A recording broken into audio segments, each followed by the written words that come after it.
नमस्कार किसान भाइयों और बहनों, मैं गरिमा भारती आप सभी का हमारे साप्ताहिक कार्यक्रम कृषि कनेक्शन में स्वागत करती हूँ। कार्यक्रम के जरिए हम आप तक खेती बाड़ी से जुड़ी हुई तकनीकी जानकारियाँ पहुँचाते हैं। इस सप्ताह का कार्यक्रम खास है। हम आपको बताने जा रहे हैं वर्मी कंपोस्ट के बारे में, यानी कि उसका तकनीकी उत्पादन किस तरीके से किया जाए और कैसे वर्मी कंपोस्ट का उत्पादन आप खुद से कर सकते हैं और खेती बाड़ी में आपको इसका कैसे फ़ायदा मिल सकता है। आइए विस्तृत जानकारी प्राप्त करते हैं डॉक्टर शंकर झा से, जो एसोसिएट प्रोफेसर हैं। आज के इस विषय होगा वर्मी कंपोस्ट। तो विश्वविद्यालय की ये महत्वाकांक्षी योजना है तो कैसे कार्बनिक अपशिष्ट का निष्पादन किया जाए और कैसे इसको किसान के लिए उपयोगी बनाया जाए। तो वर्मी कंपोस्ट हम लोग सुनते आ रहे हैं, ये कोई नई चीज़ नहीं है, बहुत पुरानी चीज़ है, लेकिन इसका व्यापक रूप में उपयोग और उचित उपयोग कैसे किया जाए इसके ऊपर ध्यान देने की आवश्यकता है। विदित हो कि वर्मी कंपोस्ट में दो वर्ड हैं, वर्मी और कंपोस्ट। तो वर्मी कंपोस्ट को समझने के लिए पहले कंपोस्ट समझना होगा, कंपोस्टिंग की प्रक्रिया समझनी होगी, उसके बाद वर्मी कंपोस्टिंग का ज्ञान स्वतः हो जाएगा। पढ़ने के लिए आवश्यक है माइक्रोब्स का होना। बिना माइक्रोबियल एक्टिविटी के कोई चीज़ का विघटन नहीं होता है। तो हम कह सकते हैं कि कार्बनिक अपशिष्ट निष्पादन की ऐसी प्रक्रिया जो कि जीवाणुओं से की मदद से हो, जो पर्यावरण मित्र हो, सेफ हो, तो इस प्रक्रिया को कहेंगे कंपोस्टिंग और प्रोडक्ट को कहेंगे कंपोस्टिंग। मैंने एक वर्ड यूज़ किया सेफ। ये सेफ क्यों हो? तो कचरे गोबर का ढेर आप लोग देखते होंगे, गांव में है, शहर में है, कहीं भी है, तो कुदाल लगाते हैं तो धुआं निकलता है। तो धुआं कब बनता है? आप चाय बनाएं, थर्मामीटर डाल दें केतली में, जब 70 के ऊपर टेम्परेचर तो वेपराइजेशन शुरू होता है ज़मीन पर। पहाड़ की बात मैं नहीं कर रहा, 100 के ऊपर बॉइलिंग। तो मतलब उस पर्टिकुलर ढेर से धुआं निकल रहा है, इसका मतलब कि उस ढेर का टेम्परेचर 70-71 के ऊपर है, तब वेपर बन रहा है। अब साइंटिफिकली इसका महत्व है। देख लीजिए कि भाई जितने भी बीमारी पैदा करने वाले पैथोजेंस हैं, आदमी में हो या जानवर हो, diphtheria, diarrhoea, cholera, tapeworm, hookworm, जो भी आपके दिमाग में हो, सारे के सारे मर जाते हैं अगर टेम्परेचर 65 डिग्री आधे घंटे के लिए हो जाए। ये कचरे गोबर के ढेर में यह टेम्परेचर, धुआं वाली स्थिति कई दिनों तक रहती है। इसका मतलब वह सेफ मेथड है कि सारे पैथोजन वहाँ मर गए, वेस्ट डिस्पोजल का। इसी कंपोस्टिंग के प्रक्रिया में अगर केचुए का हम उपयोग कर लेते हैं तो वह कहलाती है वर्मी कंपोस्टिंग। अब वर्मी कंपोस्ट बनाने की विधि के बारे में हम जानेंगे यहाँ पर। अब देखिए, शुरुआत ही अगर करें हम लोग तो ये बहुत पुरानी चीज़ है। अरस्तु ने अपने ज़माने में कहा था केचुआ धरती की आंत है, और डार्विन ने कहा कि यह प्राकृतिक हलवा है, नेचुरल प्लाउमेन। तो यही दो सेंटेंस वैज्ञानिकों के लिए ब्रह्म वाक्य बना। वैज्ञानिकों ने सोचा कि भाई जरूर इसकी कुछ न कुछ खासियत होगी। आंत क्या करती है? पचाने का काम करती है। हलवा क्या करता है? खेत का अल्टी पल्टी करता है। तो कैसे बनाया जाए कि ईंटा, पत्थर, पॉलीथीन छोड़ करके जो भी सड़ने वाला पदार्थ हो उसको आप जमा कर लीजिए और उसको बारीक बारीक काट लीजिए। बारीक काटने का सुझाव इसलिए दूंगा कि शुरू में मैं कह चुका हूँ कंपोस्टिंग जो है बिना माइक्रोब्स की एक्टिविटी का नहीं होता। तो माइक्रोबियल एक्टिविटी कहाँ होगी ज़्यादा? जहाँ सरफेस एरिया बढ़ा। तो फिजिक्स का रूल है, तो जितना बारीक बारीक काटेंगे तो मतलब सरफेस एरिया बढ़ा रहे हैं। तो सर बारीक बारीक काटने के बाद उसको गोबर मिला करके कुछ दिन छोड़ देते हैं। छोड़ते क्यों हैं? तो वही टेम्परेचर कम करने के लिए। अब कितना गोबर कितना कचरा? तो जनरली रिकमेंडेड है कि भाई गोबर बहुत पवित्र है, बहुत कीमती है, इसका उपयोग सदुपयोग करिए, दुरुपयोग नहीं करिए। तो 35% गोबर, 65% जो भी आपके पास कार्बनिक अपशिष्ट है उसको मिला करके कुछ दिन छोड़ दीजिए। उसके बाद बनाने की बहुत, यहाँ आप देख रहे हैं ढेर विधि, अंदर दिखाएंगे आपको क्या विधि कोई भी हो, प्रक्रिया एक ही है। कचरे गोबर का मिश्रण कर ले, ढेर बना दें, टंकी में भर दें, क्यारी भर दें। 1 टन पे करीब करीब 2 किलो केचुआ। केचुए की 3 तरह की प्रजातियां हैं। तो वर्मी कंपोस्टिंग में जो हम यूज़ करते हैं केचुए की प्रजाति, वो है इपीजेइक फाइटोफेगस। इसमें 3 प्रजातियां प्रमुख हैं, यूडिलस यूजिनी, पेरोनस एक्सकेवेटस और इसिना फेटिडा। सबसे फास्टेस्ट डिकम्पोजर इसिना फेटिडा को माना जाता है। कचरे गोबर के मिक्सचर को बना लें, ढेर लगा दें, टंकी में भर दें, क्यारी में भर दें।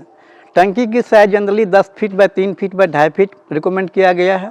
और टंकी की अगर गहराई कम कर दें 45 सेंटीमीटर 30 सेंटीमीटर, वो हो गई क्यारी विधि, ताकि औरतें बैठ के आराम से काम कर सके वहाँ पर।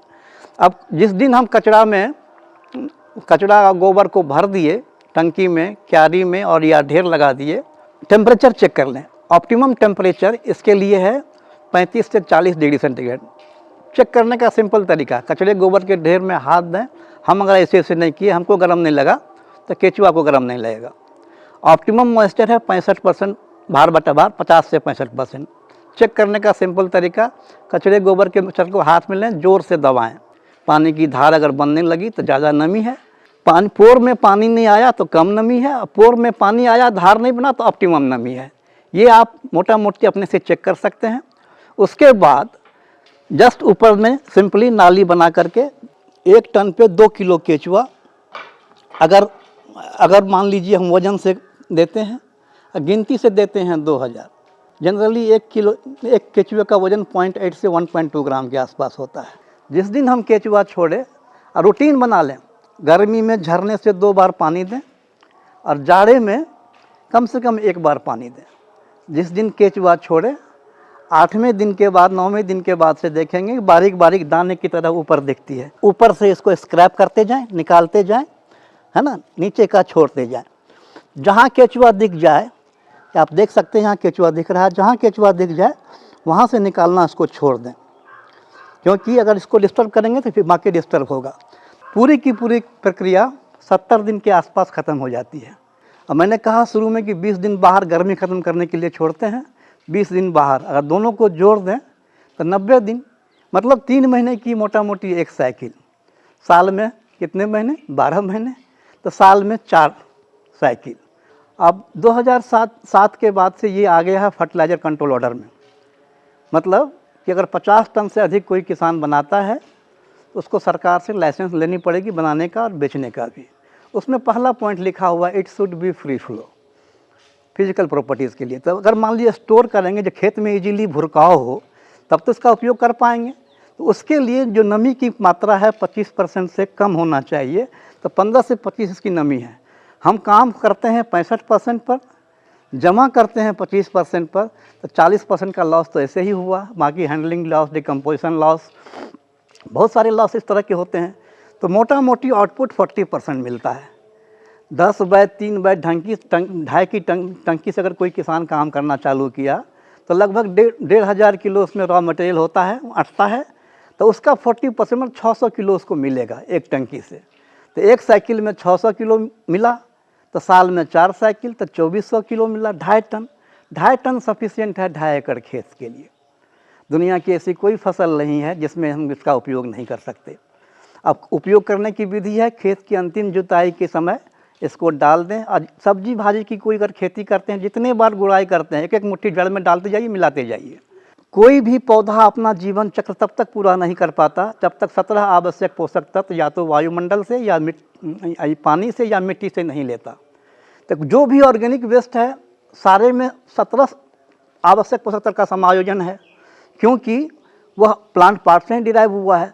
समायोजन उसी रूप में है जिस रूप में पौधे को चाहिए। तो ये कह सकते हैं कि भाई store house of plant nutrient, vermi compost. दूसरी बात, जब यह खेत में पड़ता है तो 2 सॉइल पार्टिकल के बीच में सीमेंटिंग मटेरियल का काम करता है। तो फ्लक्चुएशन बढ़ाया तो एग्रीगेशन बढ़ा, वाटर होल्डिंग कैपेसिटी बढ़ी, तो फिजिकली भी इम्प्रूव किया। और चूँकि ये डिकम्पोजिशन से बनता है, केचुए के आंत के से बाहर निकलता है, जिसमें एंजाइम्स, हार्मोन्स भी काफ़ी समृद्ध है, तो बायोलॉजिकल भी इंडिच करता है। तो ये खेत को तीनों तरीके से इम्प्रूव करता है, फिजिकली भी, केमिकली भी और बायोलॉजिकली भी।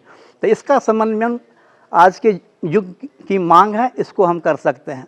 तो इस सेंटर की बात जो मैं कह रहा था कि हमारे यहाँ गाड़ी सुबह सुबह निकलती है, हर एक घर से कैंपस में कचरा जमा करती है, हॉस्टल का कचरा यहाँ आता है, उसकी श्रेडिंग के बाद कॉर्डन्स में इसको एमेंड करते हैं, एमेंड के बाद वही ढेर टंकी क्यारी बना करके इसमें वर्मी कंपोस्टिंग करते हैं।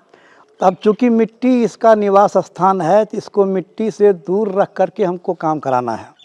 इसलिए या ढेर विधि हो, टंकी विधि हो या क्यारी विधि हो, फर्स्ट शुड बी कंक्रीट। यहाँ देख रहे हैं कंक्रीट इसलिए किया गया है।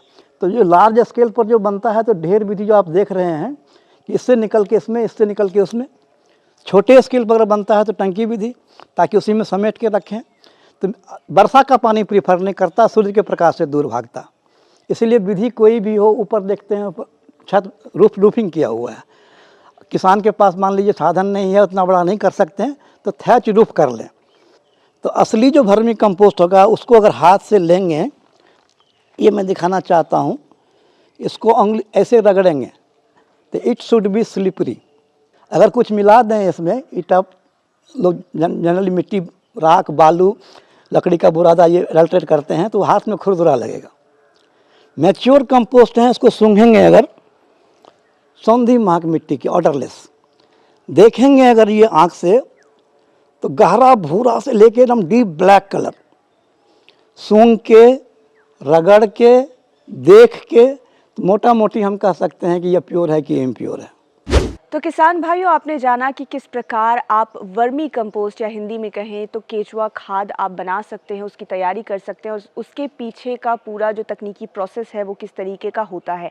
अब समय हो चला है कि हम आपको आने वाले सप्ताह के मौसम की जानकारी दें और ये भी बताएं कि मौसम को देखते हुए हमारे विशेषज्ञों ने क्या कुछ समसामयिक सुझाव दिए हैं। 5 से 10 अक्टूबर 2024 तक के मौसम पूर्वानुमान कुछ इस प्रकार हैं। पूर्वानुमान की अवधि में उत्तर बिहार के जिलों में मध्यम बादल छाए रह सकते हैं। इस दौरान तराई एवं मैदानी जिलों में हल्की वर्षा हो सकती है।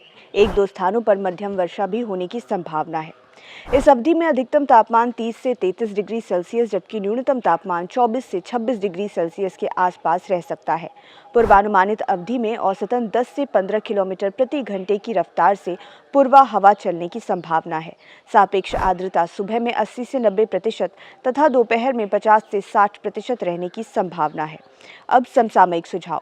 पूर्वानुमानित अवधि के दौरान तराई एवं मैदानी जिलों में हल्के से मध्यम वर्षा की संभावना को देखते हुए किसान भाई इस अवधि में कीटनाशी दवाओं का छिड़काव स्थगित रखें या कीटनाशी दवाओं का छिड़काव आसमान साफ रहने पर ही करें। बालियां निकलने तथा दूध भरने की अवस्था वाली धान की फसल में गंधी बग कीट की निगरानी करें। धान की इस अवस्था में यह कीट पौधों को अधिक क्षति पहुंचाते हैं। खड़ी फसलों एवं सब्जियों की नर्सरी जैसे बैंगन, टमाटर एवं मिर्च में लाही, सफेद मक्खी व चूसक कीड़ों की निगरानी करें। ये कीट विषाणु जनित रोग के लिए वाहक का काम करते हैं। रोग के विस्तार से बचाव के लिए इमिडाक्लोप्रिड दवा का 0.3 मिलीलीटर प्रति लीटर पानी की दर से घोलकर छिड़काव करें। बैंगन, टमाटर एवं मिर्च की नर्सरी से खरपतवार निकाल दें। फूलगोभी की पूसा अघनी, पूसी पटना मेन, पूसा सिंथेटिक 1, पूसा शुभ्रा, पूसा शरद, पूसा मेघना, काशी कुवारी एवं अर्ली स्नोबॉल आदि किस्मों की रोपाई करें। फूलगोभी की पिछात किस्में जैसे माघी स्नोकिंग, पूसा स्नोकिंग 1, पूसा 2, पूसा स्नोबॉल 16, पूसा स्नोबॉल के 1 की नर्सरी एवं बुआई के लिए खेत की तैयारी शुरू करें। पत्ता गोभी की प्राइड ऑफ इंडिया, गोल्डन एकर, पूसा मुक्ता एवं पूसा अगेती तथा अर्ली ड्रम हेड किस्मों की बुआई नर्सरी में करें। तो किसान भाइयों, उम्मीद है इस सप्ताह हमारे द्वारा दी गई हुई जानकारियां और इस सप्ताह का कार्यक्रम आपको बेहद पसंद आया होगा। इसी तरह के और वीडियोस के लिए आप हमारे चैनल को ज़रूर से ज़रूर सब्सक्राइब करें। अगर आप इस वीडियो को सोशल मीडिया के माध्यम से देख रहे हैं तो हमारे सभी पेजेस को लाइक करें और अधिक से अधिक शेयर करने का प्रयास करें। हमारे कार्यक्रम से जुड़े हुए अगर आपके कोई सुझाव हो या फिर कोई सवाल आप हमसे करना चाहते हो तो कमेंट सेक्शन में आप बेझिझक लिख सकते हैं। धन्यवाद।